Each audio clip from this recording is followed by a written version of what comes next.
Assalamualaikum warahmatullahi wabarakatuh. Halo semuanya, perkenalkan nama aku Moza Kaila Wirawan. Di sini aku sudah meresum buku yang berjudul The Art of Stoicism, karya dari Adora Kinara. Bab satunya yaitu filosofi Stoicism. Mengenai filosofi Stoicism adalah filsafat yang membantu seseorang menghadapi hidup dengan tenang dan bijaksana, fokus pada kebajikan serta pada hal-hal yang bisa dikendalikan. Menghadapi tantangan zaman modern, prinsip Stoik tetap relevan di era modern, membantu mengelola tekanan hidup dan stres sehari-hari dengan bijaksana. Bab 2, cintailah dirimu sendiri. Menerima dan menghargai diri sendiri. Stoics mengajarkan pentingnya menerima diri apa adanya sebagai langkah awal untuk mencapai kedamaian batin. Prinsip Stoik untuk membangun kepercayaan diri dan harga diri. Filosofi ini membantu memperkuat kepercayaan diri melalui kebajikan dan perspektif positif tentang diri sendiri. Bab 3-nya yaitu hiduplah untuk lebih bermanfaat. Carilah makna dan tujuan yang lebih besar. Kehidupan yang bermakna adalah hidup yang didedikasikan untuk mencapai tujuan selaras dengan kebajikan. Prinsip Stoik untuk melayani dan membantu orang lain. Stoicism menekankan pentingnya memberi kontribusi nyata kepada orang lain dan komunitas. Bab 4 yaitu jadilah orang yang baik. Tumbuhkan sikap dan perilaku yang baik. Menjadi baik berarti menjalankan kewajiban dalam setiap aspek kehidupan. Prinsip Stoik untuk menjadi baik dengan mengendalikan diri, keberanian, dan keadilan. Seseorang dapat mencapai kehidupan yang lebih bermartabat. Bab 5, jadikanlah pribadi yang kuat. Asahlah ketahanan mentalmu. Ketahanan mental dapat dibangun dengan menerima tantangan hidup sebagai peluang untuk pertumbuhan diri.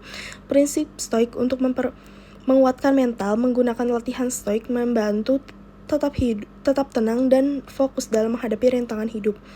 Bab 6, jadilah seperti alam. Prinsip keserasian dengan alam semesta. Hidup selaras dengan alam berarti menerima kehidupan sebagai adanya tanpa perlawanan yang sia-sia. Terima ketetapan dan perubahan yang tak terelakkan. Stoicism mengajarkan penerimaan terhadap perubahan sebagai bagian alam dari hidup.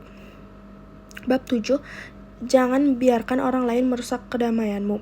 Janganlah ketentraman dalam interaksi sosial penting untuk menduga ketenangan pikiran dengan tidak terlalu memperdulikan tindakan atau pendapat orang lain. Prinsip Stoik dalam menghadapi orang-orang yang sulit tetap tenang, tidak bereaksi berlebihan, dan fokus pada hal-hal yang dapat dikendalikan. Bab 8, jangan melarikan diri dari kesulitan. Hadapi tantangan hidup dengan ketabahan dan keteguhan. Kesulitan dilihat sebagai peluang untuk melatih kebajikan seperti keberanian dan kesabaran. Filosofi Stoicism untuk mengatasi kesedihan dan kehilangan duka adalah bagian alam dari hidup yang harus diterima dengan bijaksana. Bab 9, jangan sia-siakan hidupmu. Bijak mengelola waktu hidup, penting untuk memanfaatkan waktu secara bijaksana.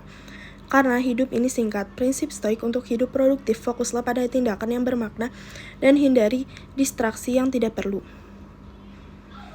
Bab 10, pahami keadaan hidupmu. Kesadaran terhadap kondisi hidup saat ini, terima keadaan hidup sebagaimana adanya tanpa perlawanan emosional.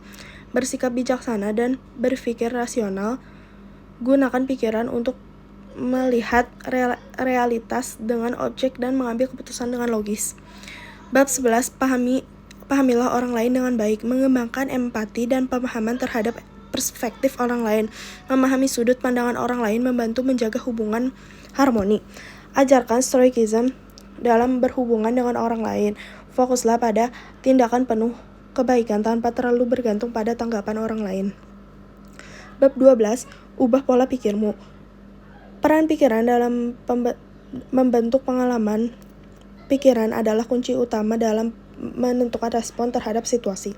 Ubah pola pikir negatif menjadi positif. Latihan seperti refleksi dan afirmasi membantu mengatasi pikiran negatif. Bab 13, persiapkan bekal kematianmu. Menghadapi kematian dengan sikap bijaksana dan keberanian. Stoicism mengajarkan bahwa kematian adalah bagian alami dari hidup yang tidak perlu ditakuti. Merenungkan tentang kehidupan setelah kematian. Kesadaran akan keterbatasan waktu membantu kita hidup dengan lebih bermakna. Sekian dari saya. Wassalamualaikum warahmatullahi wabarakatuh.